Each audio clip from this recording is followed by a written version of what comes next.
Sorry guys, this is part 2 of our tour down Stone Canyon. I had to catch a call from one of my foreign buyers. It's in escrow with me right now on a property for $15 million, so got to get those calls. Anyways, we're continuing our tour of Stone Canyon. This house was purchased, I think, a couple years ago for over $4 million. They basically took it down to the studs in and out, but retained the original character and are still remodeling it. Quite a lovely house. A really beautiful remodeled house like that now could be worth $8 million. Now this house was interesting. This house I put on the market on a Friday afternoon, did not even put it in the MLS, listed it for $1.899 million. This was about a year ago. We had 130 people to our open house on Sunday.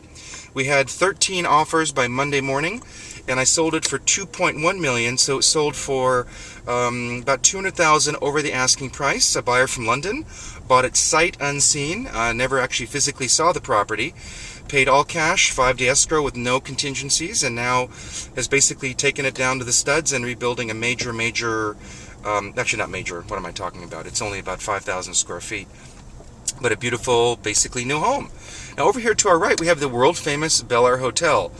This is owned by the Dorchester Group of Hotels and owned by the Sultan of Brunei's family.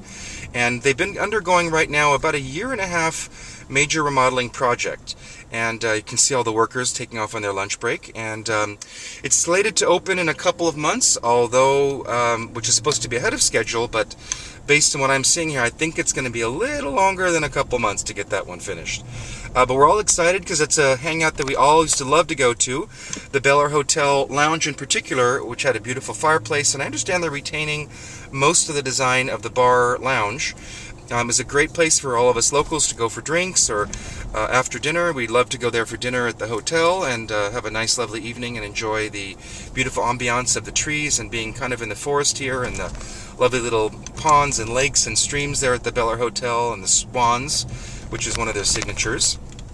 And so that's exciting. And Wolfgang Puck is going to be the new signature restaurateur for the dining room. So yet one more of Wolfgang's restaurants here in Los Angeles. Over here to the left is another major property that's about 5 acres that was purchased a few years ago and is under construction for a brand new residence. And over here to our right is the Bel Air Country Club, or a portion of the Bel Air Country Club. Now we're on the lower part of Stone Canyon, and sorry, it's a little bit sunny, so it's not so clear from my window. And just to the left here is a home that just recently sold. It was owned by John Douglas, or as we knew him as Jack Douglas. He was the owner of John Douglas Company, one of the top boutique real estate firms. Is actually where I started real estate back 23 years ago. And he built that home back, about 10 or 15 years ago. Unfortunately, he passed away about 9 or 10 months ago, and the family sold the home. And it sold for, I believe, about $13 million very recently. Close to, I think, 2 acres, if I'm not mistaken. And really, really lovely property here on Stone Canyon. So we're now basically at the bottom of Stone Canyon. It's about a 4 to 7 minute drive up and down the street. We're here back at Sunset Boulevard, which is the entrance of Stone Canyon, and we're here at the west end of the UCLA campus. So hope you enjoyed the tour of Stone Canyon here in the Bel Air area of Los Angeles, 90077. I'm Christophe Choo with the Christophe Choo Real Estate Group at Coldwell Banker Beverly Hills. I can be reached at 310-777-6342, or check out our website, www.christophechoo.com, where you can look at all the properties for sale in LA, read our blog about LA happenings and what's going on in our market. And we hope you enjoyed this tour, and continue watching, and you'll see more tours of our local areas.